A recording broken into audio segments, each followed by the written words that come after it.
एक व्यंजक एक्सप्रेशन दिया हुआ है एक्स वाई स्क्वायर कि दोनों चल दोनों वेरिएबल एक्स और वाई की बात कर रहा है, दोनों चल दोनों वेरिएबल एक्स और वाई का मान 20% कम हो जाता है, दोनों वेरिएबल एक्स और वाई का मान 20% क्या हो जाता है, कम हो जाता है। तो के बाद तो कुछ भी पूछ लीजिए। एक एक्सप्रेशन आपके सामने लिखा हुआ है एक्स वाई स्क्वायर, तो इसमें वेरिएबल है एक्स और वाई, तो वेरिएबल है एक्स और वाई, और एक्स हो चाहे वाई हो, सवाल क्या कह रहा है 20% का कम हो रहा है, तो बताओ एक्सप्रेशन की वैल्यू पर क्या इफेक्ट पड़ेगा। तो सबसे पहले देखो वेरिएबल का क्वेश्चन आपको कभी भी दिखता है, सबसे पहले आप इसे ब्रेक करना, एक्सप्रेशन को ब्रेक कीजिए, बताइए एक्स कितनी बार नजर आ रहा है, ओके, वाई कितनी बार नजर आ रहा है, धन्यवाद, और एक्स हो चाहे वाई हो, करना क्या है 20% की कमी। अब मैं क्या कह रहा हूं कि 20 10 30 40 सीधी सीधी संख्याओं तो 100 मान क्यों रहा हूं, तीनों तरीके से होगा, x प्लस माइनस x वाले से भी होगा, रेशो से भी होगा, लेकिन अपने को करना है सरल। तो अगर सीधी सीधी संख्या हो 20 10 30 वगैरह, तो हमें 100 मान के ही करना चाहिए। तो मान के चलिए पहले इस एक्सप्रेशन की वैल्यू कितनी थी 100, अब आपके साथ करूंगा, बताओ साहब 20 की कमी तो वैल्यू 80 रह गई, 20 की कमी तो वैल्यू 20 की कमी तो वैल्यू 80 रह गई। ये भी ध्यान रखा करो हम कर क्या रहे हैं, पहले वैल्यू क्या 100 थी, 20 की कमी 80% रह गई, 80% रह गई, फाइनली कितनी वैल्यू रह गई, काटो, 2 जीरो से 1 जीरो से 8 गुणा 8 गुणा 8 512, एक जीरो बच रही वैसा भी है, तो इसको हटा के एक पॉइंट लगा दो, तो बताओ इसकी वैल्यू कितनी रह गई 51.2, वैल्यू कितनी कम हो गई, 100 रुपए थे, घटते घटते घटते 51.2 ही रह गए जेब में, तो कम कितने हो गए, कम कितने हो गए 48 पॉइंट, दोनों ऑप्शन में मिलेंगे। तो लास्ट लाइन को कम से कम 2 बार पढ़ लेना कि वैल्यू कितनी रह गई पूछ रहा है या कितनी कम हो गई पूछ रहा है। तो देखो क्वेश्चन में क्या पूछ रहा है, तो बताओ आंसर क्या रहेगा, ऑप्शन में दोनों देगा, हमेशा देगा, तो वैल्यू कितनी रह गई तब तो आंसर क्या है 51.2, और वैल्यू कितनी कम हो गई तो आंसर क्या है 48.8, तो आंसर क्या है 48.8। बोर्ड पे खड़ा करके 100 सवाल करवा दूंगा, इतना प्यार से पढ़ाता हूं, इतने प्यार से कोई नहीं पढ़ाएगा, लेकिन जब अपनी पागे तो पूरा मार्केट है वो। प्रॉफिट एंड लॉस का एक क्वेश्चन बन जाता है, लाभ हानि का एक क्वेश्चन बन जाता है। एक दुकानदार है, देखो आपने भी कई बार देखा होगा, मैं आपको वैसे प्रैक्टिकली क्लियर कराता हूं, आप कई बार शोरूम पे जाते हो और शोरूम पे गेट पे ऐसे लिखा हुआ है 50 प्लस 50, ये 50 प्लस 50% और ये बड़ा सा ऑफ, ठीक है,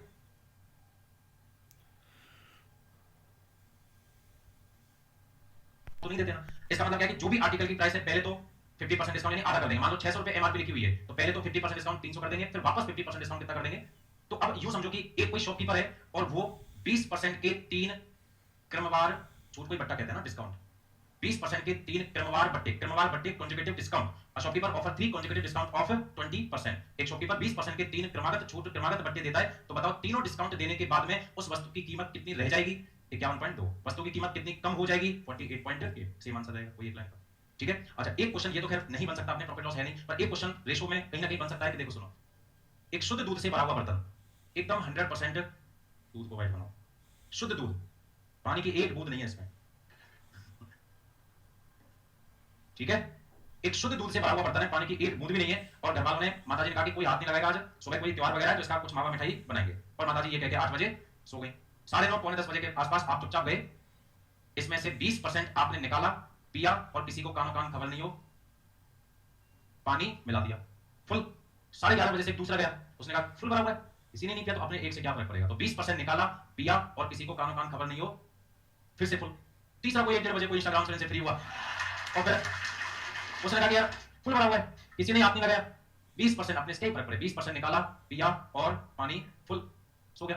5 बजे सुबह घर में सबसे पहले कौन होता है, माताजी, 5 बजे माताजी उठी, दूध की दूर से शकल देखते समझ गई कि इसका आतंकवादी हमला हो चुका है, और वो भी कहते 3 बार। तो क्वेश्चन क्या बनता है, क्वेश्चन बनता है कि थीम समझ पाई, थीम इंपॉर्टेंट है पूरी, क्वेश्चन कहता है कि शुद्ध दूध से भरे हुए बर्तन से 20% दूध निकालकर उतना ही पानी मिला दिया गया, यह प्रक्रिया प्रोसेस 3 बार हुआ है। आफ्टर थर्ड प्रोसेस, तीसरी संक्रिया के बाद उस बर्तन में दूध की मात्रा कितनी रह गई 51.2, दूध की मात्रा कितनी कम हो गई 51.2, ठीक है। तो इस टाइप के जितने भी सवाल होते हैं एक लाइन का यही आंसर होता है, तो आराम से हो जाएगा, कोई प्रॉब्लम नहीं। दे दो एक क्वेश्चन, एक बार फिर बताओ इसमें x कितनी बार था, और भाई एक क्वेश्चन करके बताओ,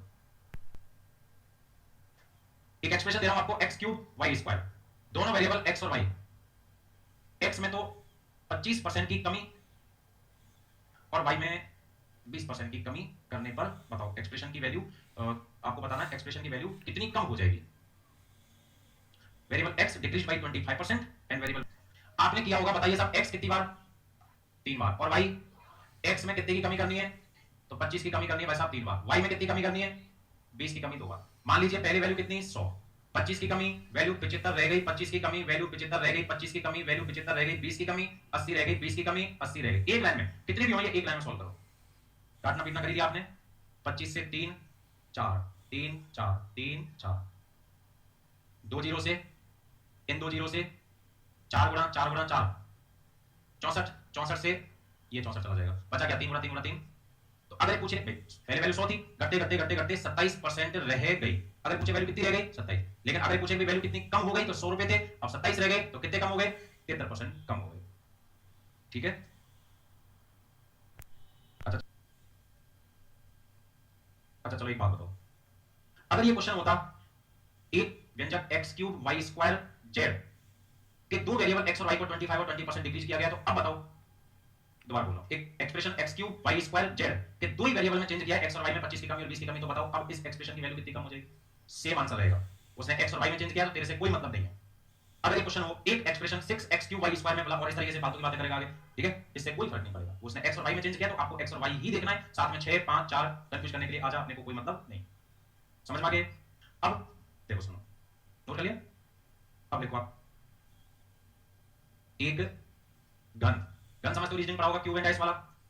एक गन की भुजा, और भुजा को सही मायने में क्या कहते हैं? किनारा, EDGE, ऑब्लिक विकर्ण diagonal, oblique inradius, oblique circumradius. एक गन की भुजा, भुजा को किनारा कहते हैं, या कई बार विकर्ण का क्वेश्चन आएगा, या कई बार इन रेडियस, या कई बार सर्कमरेडियस। एक वर्ग, वर्ग याद आ रहा होगा, स्क्वायर, एक वर्ग की भुजा साइड, विकर्ण डायगोनल, परिमाप पैरामीटर, इन रेडियस सर्कमरेडियस। एक वृत्त, वृत्त यानी सर्कल, वृत्त का मतलब क्या हुआ? सर्कल।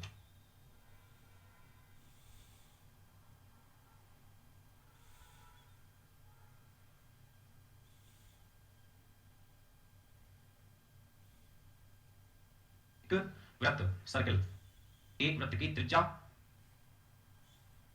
रेडियस या व्यास डायमीटर या परिधि सर्कमफ्रेंस,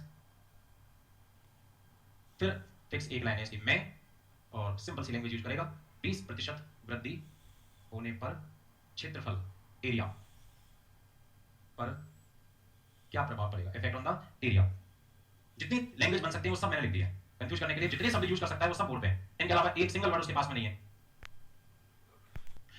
एक gun, gun cube and dice reasoning में आपने पढ़ा यही होता है। अच्छा आप मुझे बताओ, गन का क्षेत्रफल सूत्र याद है? 6 गुणा भुजा स्क्वायर, वर्ग स्क्वायर, एरिया इसका बताओ क्या है? फॉर्मूला क्या है? भुजा स्क्वायर, भुजा गुणा भुजा, सर्कल इसका बताओ पाई आर स्क्वायर। अब देखो, एरिया ऑफ क्यूब, गन का क्षेत्रफल, surface area of cube, gun का पृष्ठीय क्षेत्रफल 6 गुणा भुजा स्क्वायर। अब आपको इस 6 से कोई मतलब नहीं है क्योंकि वो किसमें चेंज कर रहा है? भुजा।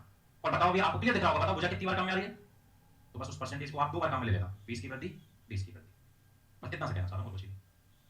यहां पे इस पाई से कोई लेना देना नहीं है, बताओ ये त्रिज्या कितनी बार काम में आ रही है? 2 बार, तो उस परसेंटेज को 2 बार काम में ले लेना। अभी वो व्यंजक वाले क्वेश्चन किए थे, बस खत्म साहब, हो गया। तो कर लो जैसे करते आ रहे हैं, पहले वैल्यू कितनी? 100, 20 की वृद्धि 120 बटा 100, 20 की वृद्धि 120 बटा 100, 2 जीरो से 2 जीरो, 2 जीरो से 2 जीरो, 12 12, तो बताओ पहले वैल्यू क्या थी? 100, अब कितनी हो गई? 144, तो बोलो कितनी बढ़ी? अब इनमें से कोई भी लैंग्वेज यूज कर ले, वो एक गन की भुजा को 20% बढ़ाया, एरिया कितना बढ़ेगा? 44। एक गन के डायगोनल को 20% बढ़ाया तो एरिया कितना बढ़ेगा? 44। एक गन की अंत्य त्रिज्या इन रेडियस को 20% बढ़ाया तो एरिया कितना बढ़ेगा? 44। एक गन की परित्रिज्या सर्कमरेडियस को 20% बढ़ाया तो एरिया कितना बढ़ेगा? 44। उधर कोई भी वर्ड यूज करे आप बिल्कुल भी टेंशन मत देना, वो 1% देगा, आप उस परसेंटेज को कितनी बार काम में ले लेना? 2 बार। कोई अगर पूछे आपसे भाई 2 बार क्यों? 2 बार क्यों? बता देना वैसा फॉर्मूले में आ जा, बता ये कितनी बार काम में आ रहा है? 2 बार। और बेंचा के क्वेश्चन हमने किए थे, बात आगे समझ, लिख लो, एक लाइन का ये बस लिखना जरूरी था, कंफ्यूज बिल्कुल भी कंफ्यूज मत होना, किनारा दे, भुजा दे, विकर्ण दे, अंत्य त्रिज्या, परित्रिज्या, कुछ भी दे, आंसर 44 है, ठीक है ना? कुछ भी दे, बहुत ही सिंपल सी बात पूछूंगा, कंफ्यूज मत होना बिल्कुल भी। एक सर्कल है, उसकी रेडियस को, एक वृत्त है, उसकी त्रिज्या को 20% बढ़ाया, ठीक है, तो क्षेत्रफल कितना बढ़ेगा? 44। ये नहीं पूछ रहा, ये मैं बता रहा हूं, ये नहीं पूछ रहा। एक वृत्त की त्रिज्या, radius of a circle increased by 20%, तो एरिया तो सबको पता लग गया, ठीक है, ये नहीं पूछ रहा। रेडियस, त्रिज्या को 20% बढ़ाया, बताओ भाई साहब व्यास कितना बढ़ेगा?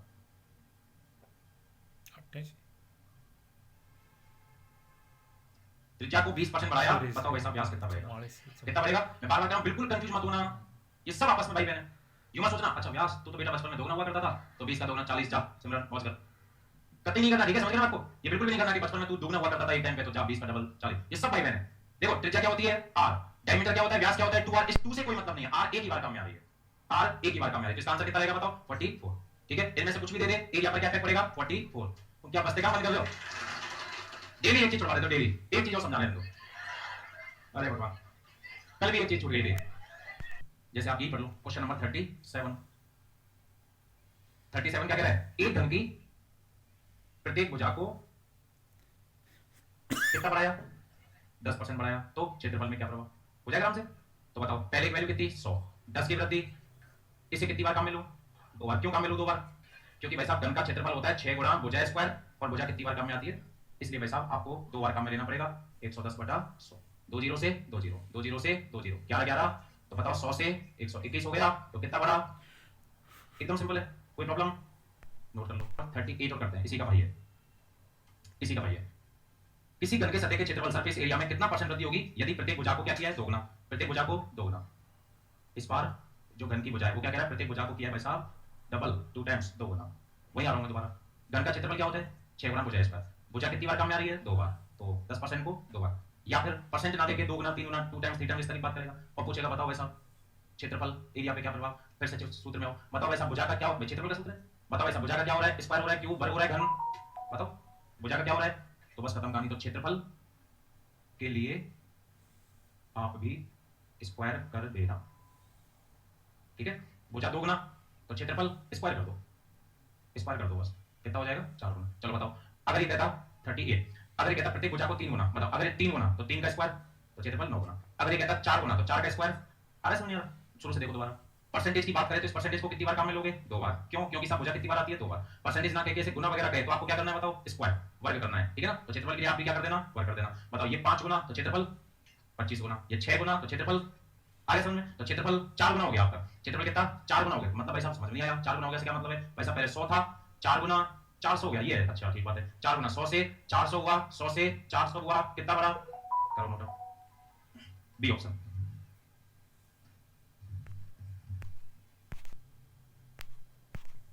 लैंग्वेज पढ़ना ध्यान से।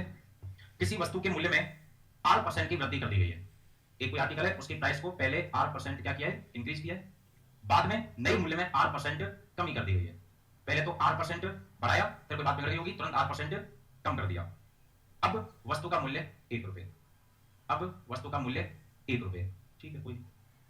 तो वस्तु का आरंभिक मूल्य, वस्तु का आरंभिक मूल्य यानी कौन सा मूल्य पूछा जा रहा है?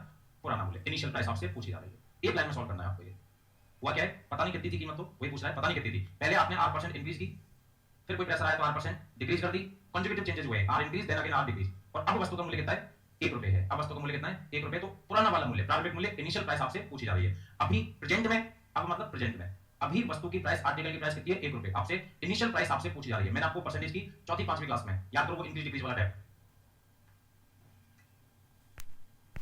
इंक्रीज डिक्रीज वाला टाइप। पूरी मैथ्स में कभी भी प्रीवियस वैल्यू पूछे, कभी भी पीछे वाली पुरानी वैल्यू पूछे तो याद करो, 100 का रखोगे ऊपर, करवाया था बस वही क्वेश्चन ये यहाँ पे आ गया। ये वहां कर लेना चाहिए था, पर यहाँ सॉल्व कर लेते हैं इसको, ठीक है? अब आप बताओ तो, पूरी मैथ्स में कभी भी पुरानी कीमत पूछे, पूरी मैथ्स में कभी भी पुरानी कीमत पूछे तो 100 पर, कोई दिक्कत? 100 पर 10 की वृद्धि होती तो 110, 100 में 10 जोड़ के। 20 की वृद्धि होती तो 120, 100 में 20 जोड़ के। 30 की वृद्धि होती तो 130, 100 में 30 जोड़ के। R की वृद्धि है तो 100 में R जोड़ के, इनटू 100 पर। R की कमी है तो ये आंसर है। आगे समझ? अभी वस्तु का मूल्य कितना बताया गया था? 1 रुपए। अब यानी आज की तारीख में, प्रेजेंट में मूल्य कितना बताया था? 1, और आपसे पुराना मूल्य, इनिशियल प्राइस पूछ रहा था, और आपको पता है कि पूरी मैथ्स में कभी भी इनिशियल प्राइस पुरानी वैल्यू पूछेगा तो 100 पर, सही है? 100 पर, और नीचे R की वृद्धि तो 100 प्लस R, जैसे करते हैं 10 की वृद्धि 110, 100 में 10 जोड़ के, R की कमी तो 100 माइनस R, हो गया सब आंसर है। तो बताओ साहब 100 गुणा 100 गुणा 1, 100 गुणा 100 कितना हुआ साहब? 10,000 अपॉन। अब अपॉन में जिनको याद है बहुत बढ़िया, जिनको याद नहीं है अलग से लिख लेना, याद कर लेना। आ रहा है ना? A plus B, A minus B। आप बताओ A plus B, A minus B क्या होता है? A स्क्वायर माइनस, एक बात है, A स्क्वायर माइनस B, मतलब ये पहली संख्या का स्क्वायर कर देना माइनस दूसरी संख्या का स्क्वायर कर देना। A plus B, A minus B, मतलब ये पहली संख्या का स्क्वायर कर देना, हाँ जी, पहली संख्या का स्क्वायर कर देना 100 का स्क्वायर, माइनस दूसरी संख्या का स्क्वायर कर देना R का स्क्वायर। देखो वैसा कोई ऑप्शन, 10,000 बटे 10,000 minus R square, option number D. केवल इतनी सी चीज है कि R वगैरह फर्जी आके डराने की। 34 नंबर कह रहा है एक संख्या को x% बढ़ा दिया गया है। एक कोई संख्या है उसको x% बढ़ा दिया गया है। आरंभिक संख्या प्राप्त करने के लिए इसे कितना परसेंट घटाना होगा, कम करना होगा? एक संख्या थी उसको x% बढ़ा दिया गया है, आरंभिक संख्या प्राप्त करने के लिए उसे वापस कितना परसेंट घटाना होगा? ठीक है, इसको छोड़ो, इसके जैसा एक दूसरा एग्जांपल करो, इसको छोड़ो तो बेकार है, फर्जी है। एक सेकंड रुकना बेटा, करो। एक संख्या को 25% बढ़ा दिया गया है, ठीक है? वापस पुरानी संख्या प्राप्त करने के लिए इसे कितना परसेंट घटाना होगा? इसको करो। आपको कैसे किया था? कल ही किया था। मान लीजिए पहले संख्या कितनी? 100, अब इसे 25% घटा दिया तो 100। अब कह रहे इस बढ़ी हुई संख्या में कितना कमी करें कि पहले वाली आ जाए? तो बताओ इसमें कितना कमी करूंगी? 100 पे आ जाऊं, इसमें कितना कमी करूं? 25 की कमी किसमें? परसेंटेज के लिए 25 से 5 का भाग 20%। अब इसको मान लो पहले संख्या कितनी 100, 25% बढ़ाया 125, 100 में 25 जोड़ के x परसेंट बढ़ाया तो 100 में x जोड़ के, कुछ करना ही नहीं है। अब बताओ साहब 125 में कितना करूंगी 100 पे आ जाऊं 25, तो इसमें कितना कमी करूंगी वापस 100 पे आ जाऊं, x की कमी कर रहे हो किसमें 100 प्लस x में, और परसेंटेज के लिए इनटू क्या करोगे, परसेंटेज के लिए इनटू 100 कर दो, इतना परसेंट आंसर है 100x बटे 100 प्लस x। और यही तो किताबों में फार्मूला मिलता है जिसकी मैं मना करता हूं। किताबों में क्या फार्मूला मिलेगा, या तो ये मिल जाएगा 100x अपॉन 100 प्लस x, या 100 ग्राम वृद्धि बटे 100 प्लस वृद्धि, फार्मूला यही होता है 100 ग्राम वृद्धि बटे 100 प्लस वृद्धि। इसने एक्चुअली फार्मूला ही पूछ लिया है, ठीक है, और उसमें कुछ नहीं। 34 के बाद में एक और डिमांड थी 36, दोबारा कर लेते हैं, कोई खास बात नहीं। एक्स वैक्स जब परेशान, जिनको भी अभी भी एक्स वैक्स परेशान, उसकी किताबों की बिक्री कितनी परसेंट, 57.17% क्या हुई है, बढ़ी है, और प्राइस मूल्य ये 16 से ही 2/3% बढ़ा है, तो इसकी इनकम पर क्या इफेक्ट पड़ेगा। कल मैंने आपको एक सवाल करवाया था 2 13, मैंने आपको कहा था कि अगर सीधी सीधी से संख्या आ जाए 40 20 30 10 100 मान को उड़ा दो, ठीक है, ज्यादा ज्यादा प्लस माइनस ऐसे कर दो, और अगर 40 20 ना देके ये 16 2/3 वगैरह ऐसे आ जाए तो फिर मैंने आपको कहा था फ्रैक्शन में चेंज करके करो, ठीक है। तो अब अपने क्वेश्चन में क्या है 16 से 2/3 है, ये क्या है 57 से 1/7 है, तो उनको पहले ऐसे सॉल्व कर लेंगे और ऐसे रेशो में लिख के और सवाल खत्म। तो ये आप करवाओ तो फिर इसको। हाँ जी साहब, तो सबसे पहले तो आप इसे सॉल्व करवाओ, तो एक मैं करूंगा एक आप करूंगा, तो पहले मैं ये कर रहा हूं, वो आप कर लेना। ये तो याद ही हो गया होगा, लिख दो पक्का 1/6, एक सेकंड देना। हाँ जी भाई 16 की 48, 48 और 2 50 बटा 3, परसेंट को हटा के 0 से 0, 5 से 1, 5 से 6, बिल्कुल सही है 1/। इसी तरीके से इसको सॉल्व करो, 7 गुणा 57, तो ये तो डायरेक्ट नहीं होगा, 7 गुणा 50 कर लो 350, 7 गुणा 7 कर लो 49, 350 और 49 399 और 1 बटा में परसेंट को भी तो हटाओ। पहला स्टेप बताओ सर, कोई प्रॉब्लम, पक्की बात है। अब पढ़ो तो बताओ बिक्री कितनी बढ़ी, बताओ कितनी बढ़ी, कितनी बढ़ी, 4/7 पार्ट इंक्रीज हुई, 4/7 हिस्सा बढ़ी। देखो पहले बिक्री इतनी थी और अब बिक्री इतनी हो गई, पहले प्राइस इतनी थी अब प्राइस इतनी हो गई, तो बताओ ऐसा बिक्री 4/7 बढ़ी मतलब कितने से कितना, 7 से 4 बढ़ गई, तो ये बताओ साहब पहली लाइन दूसरी लाइन, पहली दूसरी, दोबारा समझाऊं, पहली लाइन या दूसरी लाइन कोई सी भी, सबको क्लियर है, बढ़िया। तो बाद में ये कई बार 1 मिलता है, कई बार 2 मिलते हैं साहब, हमारा क्या होगा साहब, तो ये क्या नॉन मैथ्स वालों को भी क्लियर है, बाद में आज मेरे को मिल गया ना कोई, बाद में क्लास के बाद इंक्रीज हुई 1/6 बढ़ी, बताओ कितने से कितना, 6 से 1 बढ़ी, 6 से 1 बढ़ी, तो बताओ साहब वो भी देख लेना, कल जो पूछे थे ना मल्टीप्लाई क्यों किया, सुनो इसको पढ़ते कैसे। पहले किसी जमाने में इस पब्लिकेशन वाली की 7 किताबें बिकती थी, कितने कितने रुपए वाली, 7 किताबें 6-6 रुपए वाली, 7 किताब 6-6 वाली, तो इनकम कितनी हो गई। आजकल किताबें भी ज्यादा बिक रही हैं, प्राइस भी ज्यादा है, आजकल 11 किताबें बिकती हैं, कितने कितनी वाली, कटे तो काट लो 7 से 6, 7 से भाई तो इसको पहले काट देता यहाँ, तो आगे से ये भी ध्यान रखेंगे, समझ गया ना, आगे से ये भी ध्यान रखना, 7 से 7 बेटे को यहीं उड़ा दो, क्या जाएगा 6 और 11, यहाँ भूल जाएंगे तो लास्ट उड़ाना पड़ेगा। तो बताओ भाई साहब अब आपके सामने पूरी पिक्चर, बताओ भाई साहब 6 से इनकम, हाँ जी भाई साहब बताओ 6 से कितनी हुई है, पहले 6 थी अब 11 हो गई, बताओ ऐसा बढ़िया घटी, कितनी बड़ी, कितने से, परसेंटेज के लिए, अब तुम्हारे वाले वतन साथियों 2 से 50, 2 से 3, 50 गुणा 5 250 बटे में 3 का भाग दो भाई साहब, 3 8 24, 1 बचा भाई 0 है, 3 दिया 9, 1 बचा वो ऊपर जिसका भाग दे रहे हैं वो लो साहब, ठीक है। तो नियम बनाओ 40 30 20 10 आए 100 मान के उड़ाएंगे, कंपाउंड फ्रैक्शन आए रेशो से उड़ाएंगे।